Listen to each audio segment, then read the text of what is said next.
በስመ አብ ወወልድ ወመንፈስ ቅዱስ አሐዱ አምላክ አሜን። ሰላም ውድ ቤተሰቦች እንዴት ናችሁልኝ? የጌታችን የመድኃኒታችን ኢየሱስ ክርስቶስ ጸጋና ሰላም ከሁላችን ጋር ይሁን። የእግዚአብሔር አምላክ ሰላም በሁላችን ላይ ይደር። ዛሬም እንግዲህ በአዲስ ቪዲዮ ተመልሻለሁ ማለት ነው። የአባታችን የመምህራችን የመልክዓ መንክራት መምህር ግርማ ወንድሙ ትምህርት ተገን በማድረግ እንግዲህ በዛ ትምህርት ላይ ተንተርሰን ስለ ራሳችን ጥቂት ነገር የምንነጋገር ይሆናል። ተከታተሉኝ። ወደ ቪዲዮ ልሰዳችሁ።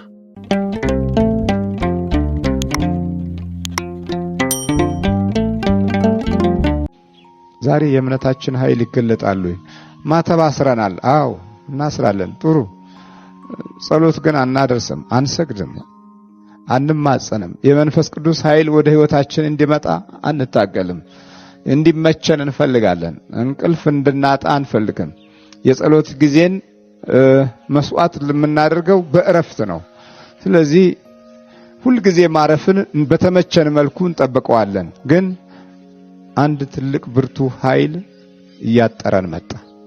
ይሄ መንፈሳዊ ኃይል ወደ ውስጥ በሚገባበት ጊዜ የሚከተሉት ነገሮች ከህይወታችን ይርቃሉ።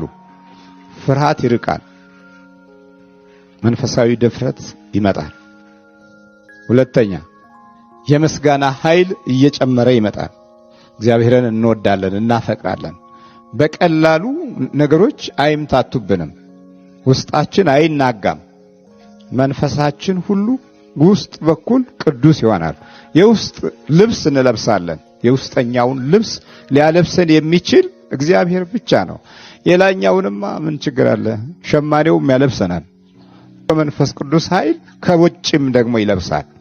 ከዛ በኋላ ያለው ሁኔታ ከውስጥ በኩል ፍርሃት ከጠፋ፣ ሽብር ከጠፋ፣ ንዴት፣ ብስጭት፣ ሁከት፣ ውሃ ቀጠነ ከባህሪያችን ውስጥ ከተወገደ የዚህ የመንፈስ ቅዱስ ኃይል መግለጫ ስለምንሆን አሁን ክፉው ኃይል በእኛ ፊት ለመቆም አቅም ያጣል።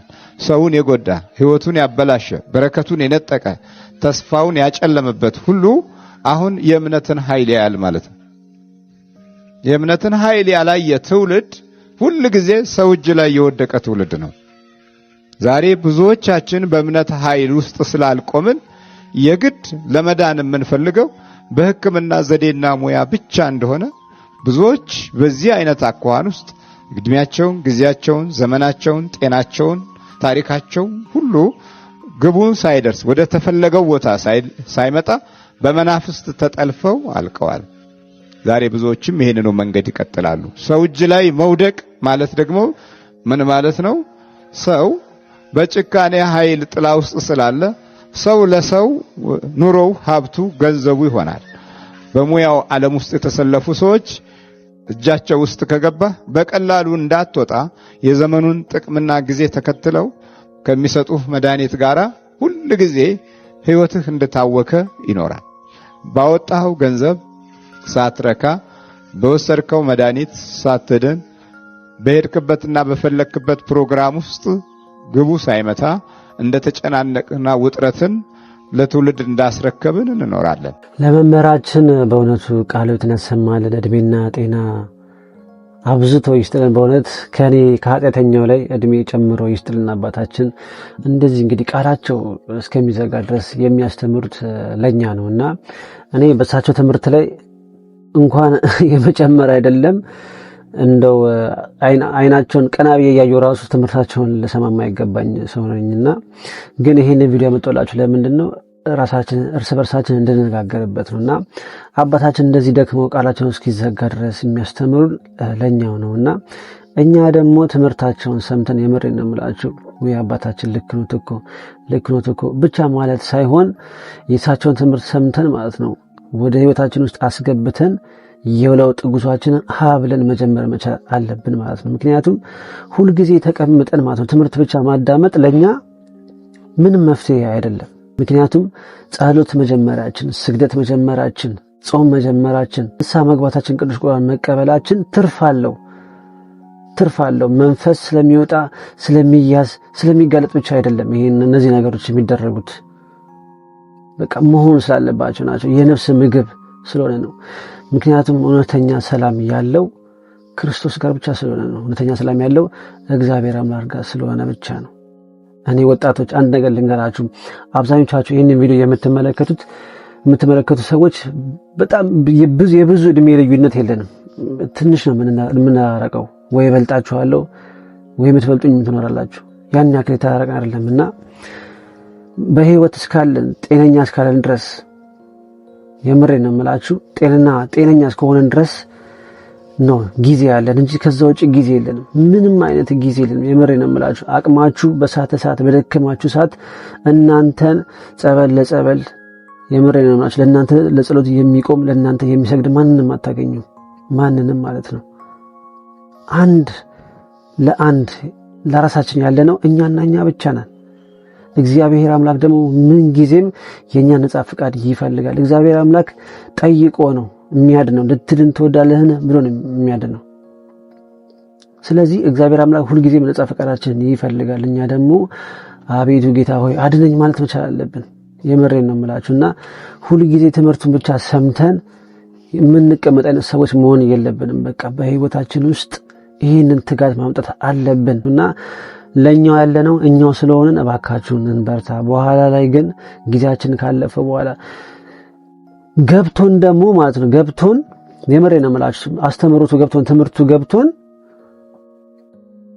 ወደ ስራ ለመግባታችን ያንን ነገር ወደ ድርጊት ለመፈጸማችን ደግሞ እንዴት እንደሚያስቆጭ ማለት ነው፣ እንዴት እንደሚያንገበግብ ማለት ነው። ምክንያቱም መምህር ተስፋዬ እንደዛ ጎሮ እስኪደርቅ የሚያስተምረው አባታችን እንደዚህ የሚያስተምሩት ሌሎችም እንደዛ እንትን የሚሉት እኛ ገብቶን ወደ ምግባር እንድንገባ ነው፣ ወደ ተግባር እንድንገባ ነው። የምሬን ነው የምላችሁ።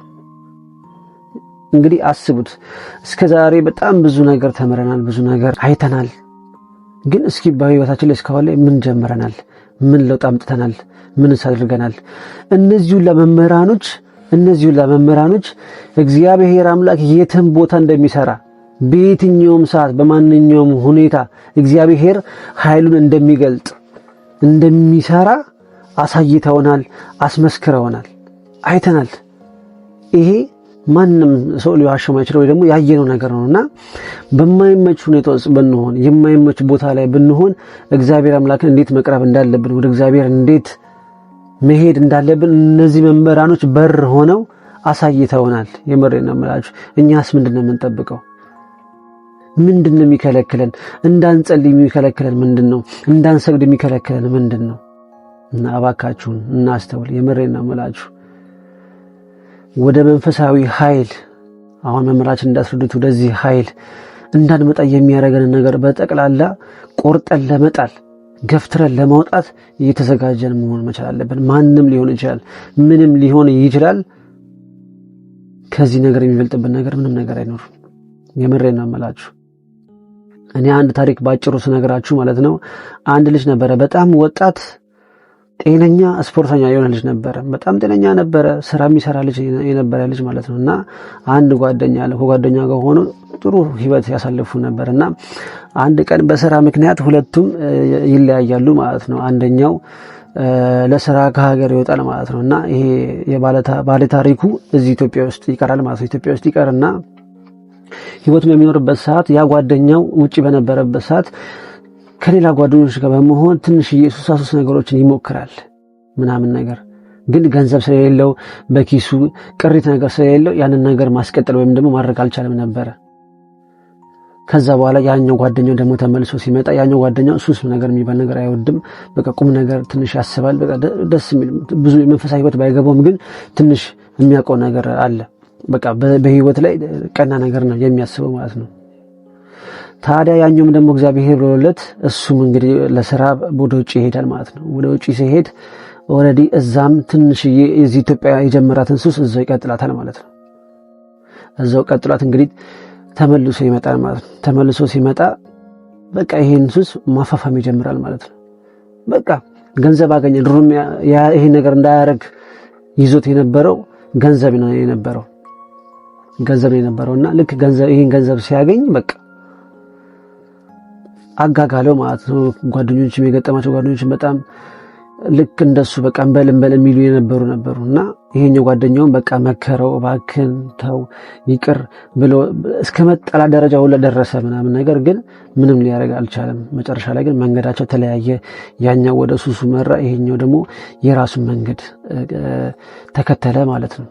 ያ ልጅ አሁን በቃ ሱስ ውስጥ ገብቶ በጣም የማይሆን ኮንዲሽን ውስጥ ሆኖ ከሆነ ሰዓት በኋላ ከሁለት ዓመት 3 ዓመት በኋላ ያገኘዋል ተመልሶ ማለት ነው። በጣም እንደዛ ሆኖ በማግኘቱ ያንን ልጅ በጣም ያዝናና። ይሄ ጓደኛው ለቤተሰቡ ሳይናገር ጸበል ይወስደዋል። ለቤተሰቡ ሳይናገር ጸበል ይወስደውና ጸበል ቦታ ላይ ትንሽ የቤት ተከራይቶ እሱ ማስጠመቅ ይጀምራል ማለት ነው። እና ለቤተሰቦቹ ደውሎ ይነግራቸዋል። ለአባቱ ይደውልና እዚህ ቦታ ጸበል ወስጄዋለሁ እንዳታስቡ፣ ቢያንስ 7 ቀን እስከሚጨርስ ድረስ መታችሁ እንዳታዩት፣ ምክንያቱም ካልወሰዳችሁኝ ብሎ ሊያስቸግር ስለሚችል ይላል ጓደኛው ማለት ነው። ያኛው እያስቸገረን ቢሆን ጸበል መጠመቅ ጀምሮ ነበረ። አንዱ ለቀን እንደውም ለማምለጥ ሲሞክር ጊዜ አስጠማቂዎቹ ሰንሰለት አሰሩለት ማለት ነው። ምክንያቱም ድንገት እንኳን ቢሄድ ሰዎች እንዲመልሱት ማለት ነው። ሰዎች እንዲመልሱት ሰንሰለት አሰሩለት ማለት ነውና እንደዚህ በዚህ ሁኔታ 4 ቀን 5 ቀን ሞላው ማለት መጠመቅ ጀመረና በ5ኛው ቀን አባትየው መጥቼ ሊዋሉ እሺ ኑና በሩቁ አልኳቸው አለ ማለት ነውና መጡና አባትየው ሄደው አወሩት ምናምን ትንሽ አወሩ ምናምን በቃ አባትየው ተመለሱና እግዚአብሔር ይስጥ ልጅ ምናምን ይሉታል የጓደኛውን ማለት ነው። እግዚአብሔር ይስጥ ፋዘርዬ ምንም አታስቡ፣ በቃ 1 ሳምንት ብቻ ነው፣ ከዛ በኋላ ደግሞ ተመካክረን መሄድ ወዳለበት ቦታ ላይ እንሄዳለን ምናምን ብለው በቃ ሳመኗቸው። አባትየውን ሄዱ። ግን ከእናቱ ጋር በጣም ቀረቤታ ስላለው ይሄ ልጅ ባለታሪኩ እናትየዋ ከመጡ እናትየዋን ካያቸው እናትየዋን ውሰዱኝ ብሎ ሊጨቀጭቃቸው ስለሚችል እናትየዋን እባክህ እንዳትመጡ ይላቸዋል ማለት ነው። እንዳትመጡ እና ማውራት ከፈለጉ በስልክ ያገኙታል። ግን ቢያንስ 7 ቀን እስከሚጨርስ 7 ታገሱ ይላቸዋል ማለት ነው። እሺ ምናምን ብለው ችግር የለም ብለው ተስማምተው 6ኛው ቀን ላይ ልጁ ጸበሉን ከተጠመቀ በኋላ ጓደኛው ከቤቱ ይገርማቸዋል። ይሄን ቤት ሲትከራይ ከራሱ ከቤቱ ፍራሽና ብርድ ልብስ ይዞለት ሄዶ ነው ቤት ራሱ የተከራየለት ማለትና ምግብ ይዞለት አሰርቶለት ምግብ ይዞለት እየሄደ ከእህቱ ጋር ሆኖ ምግብ ሊያደርስለት እየሄደ ካስጠማቂው ድንገት ስልክ ይደወለታል ማለት ነው። ስልክ ተደወለለት። አስጠማቂው ይላል ልጁ እኮ ሄደ አለው ማለት ነው። እንዴት ይሄዳል ለምን ሄደ ምናምን ሲለው አይ እናቱ መጡና እኮ በቃ ልጅማ በእንደዚህ አይቀመጥም ልጅ ተሳበዱት ነው ብለው ልጄን ብለው ይዘውት ሄዱ። ሰንሰለቱን ፈተዋል። ይሄ ልጅ ምንም አላለም። በቃ ሄደ። በሩን ከፍቶ ሲገባ ያገኘው ባዶ ቤት ነው። ፍራሽና ብርድ ልብሱን ያገኘው። በቃ እሱን ጠቅሎ በማዘን ወደ ቤቱ ተመለሰ ማለት ነው። ተመልሶ ልክ ወደ ስራ ቦታ ሲሄድ ያ ልጅ ስራ ቦታ ላይ እየበጠበጠ ነው ያገኘው። ጭራሽ እሱን ደግሞ መንገድ ላይ ሲያገኘው ጭራሽ እሱን በድንጋይ ሊመታው እሱን መሰደቡላ ጀመረ ማለት ነውና እናትየዋን እንዴት እንደዚህ ያደርጋሉ? ለአባትየው ደውሎ ማለት ነው። አባትየውን ደውሎ እንዴት እንደዚህ ያደርጋሉ? ተነጋግረን አልነበረ ወይ? ቢያንስ 7ኛውን ቀን እስከሚጨርሱ ለምን አትጠብቁም? ምናምን አላቸው ማለት ነው። ኧረ እኔ እኮ አይደለም እኮ አትሂጂ ብያት ነበር እኮ እንደው አትሂጂ ብያት ምናምን ነበር እኮ። ከዛ እናትየዋ ሲጠየቁ ደግሞ እንዴ ልጅ ሊያሳብዱት ነው ወይ ልጅ ምን ትልል ነው ወይ ብለው ነው እንግዲህ የወሰዱት ማለት ነው። እንግዲህ ተመልከቱ ውድ ቤተሰቦቼ፣ ታሪኩ በጣም ረጅም ነው። ባጭሩ ነው የነገርኳችሁ። ይሄ ልጅ ከጠፋ ህይወት እንደው በእግዚአብሔር ረዳትነት አንድ ልጅ አግኝቶ እንግዲህ ወደ ህይወቱ አምጥቶት ይለወጣል ብሎ ቤተክርስቲያን አስቀመጠው ጸበል እያስጠመቀ። ቤተሰብ ግን 7 ቀን እንኳን እንዲጨርስ እንኳን አልፈለጉም። ምክንያቱም መንፈሱ በእነሱ ላይ አድሮ የዚህ ልጅ መዳን አይፈልገውም። አያችሁ ወደ ቤተሰቦቼ፣ ይሄ ልጅ ራሱን የሚያውቅ ቢሆንና ያለበትን ችግር የሚያውቅ ቢሆን ውስጡ የተፈጠረው ነገር ቢያውቅ ኖሮ እውነት እናትየዋ መተው እና ሂድ ሲሉት ይሄድ ነበር? አይሄድም። አያችሁ፣ ጤነኛ እያለን ራሳችንን መቋጠር በምንችልበት ሰዓት፣ ማገናዘብ በምንችልበት ሰዓት ማድረግ የማንችላቸውን ነገሮች ሁሉን ነገር ከተውን በኋላ አቅላችንን ከሳትን በኋላ ነገሮችን ማስተካከል እንችላለን ብሎ ማሰብ አይቻልም። በጣም ከባድ ነው የሚሆነው ለህይወታችን ማለት ነው። ስለዚህ አሁን ላይ ደህና እንደሆነን ጤና እያለን ጉልበቱ እያለን መትጋት መልፋት ይጠበቅብናል። ባለችን ነገር ለምን 4 በ4 ማዕዘን ቤት አትኖረንም? ተነስተን አባታችሁ ነኝ ማለት 21 መስገድ እያለ እያለ ይጨምራል። ምክንያቱም የክርስትና ህይወት የሚያድግ ህይወት ነው። ልክ እንደ ህፃን ልጅ ነው። ህፃን ልጅ ተወልዶ በአንድ ጊዜ ማውራት አይጀምርም። በአንድ ጊዜ መራመድ መሮጥ አይጀምርም። ቀስ እያለ ነው ድክ እያለ እየወደቀ እየተነሳ ምናምን ነው የሚያድገው። ስለዚህ የክርስትና ህይወት እንደዚህ ነው። ዛሬ መጸለይ እንጀምራለን። ዛሬ አባቶች ነው ካልን ነገ ውዳሴ ማርያም፣ ከነገ ወዲያ እንሰግድበታለን። እንዲህ እያለ እያደገ ይመጣል ማለት ነው። እንደዚህ እያልን ህይወታችንን ካላሳደግን ህፃን ልጅ ተኮትኩቶ ወድቆ ተነስቶ እንደሚያድገው ሁሉ እኛም ክርስትናችንን እንደዚህ ህይወታችንን የአምልኮት ህይወታችንን ኮትኩተን ከስር የማናሳድገው ከሆነ መጨረሻችን ከባድ ነው የሚሆነው። ትምህርት ማዳመጥ ብቻ፣ ትምህርት መስማት ብቻ ለማናችንም መፍትሄ አይደለም። ወደ ተግባር መግባት ያስፈልጋል።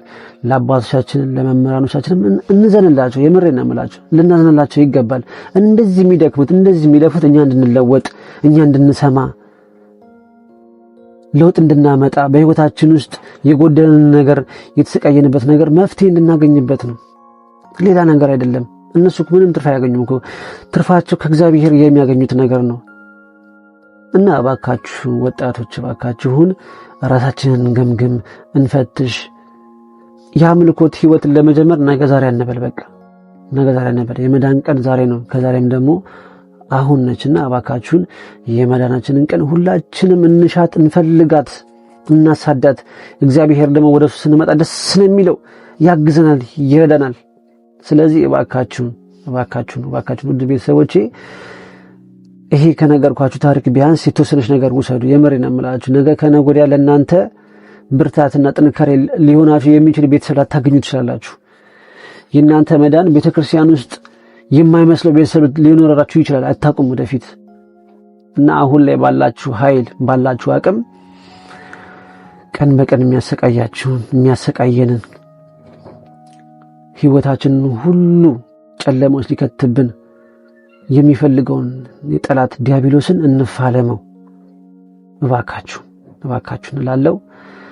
የዛሬ ቪዲዮ ይሄን ይመስል ነበር። እንዳላበዛው ባሽ ተስፋ አደርጋለሁ። በቀጣይ ቪዲዮ እስከምንገናኝ ድረስ የእግዚአብሔር ሰላም ከሁላችን ጋር ይሁን። አሜን።